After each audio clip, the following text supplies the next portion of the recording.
বিশ্বজুড়ে বাজার বললে সেখানে সাধারণত পুরুষ বিক্রেতাদেরই দেখতে পাওয়া যায়। মহিলা বিক্রেতা যে একেবারে থাকেন না এমনটা নয়, তবে পুরুষ বিক্রেতাদের সঙ্গে তাদের আনুপাতিক হার অনেকটাই কম।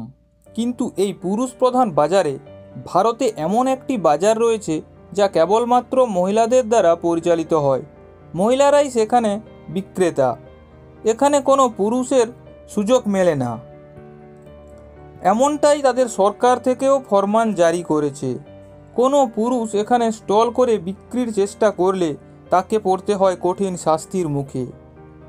ফলে পুরুষদের এখানে প্রবেশ নিষেধ, অন্তত বিক্রেতা হিসেবে।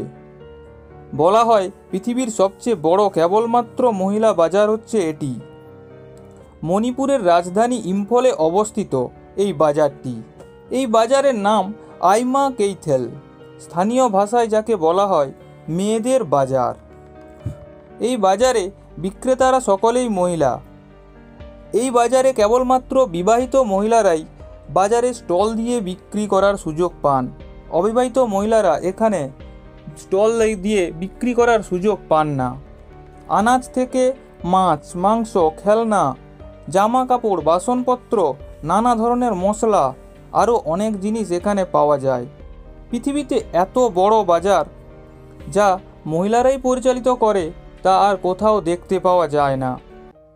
এই বাজারে কেবল বাজার নয়, এটা বিশ্বের পর্যটক কেন্দ্রদের অন্যতম আকর্ষণও হয়ে উঠেছে। এই বাজারের বয়স 500 বছরেরও বেশি। পৃথিবীতে এমন কোনো বাজার নেই যা মহিলা দ্বারা পরিচালিত হয় আর যার বয়স এরকম 500 বছরেরও বেশি। কেবলমাত্র ভারতের মণিপুরেই এই বাজারটি দেখতে পাবেন।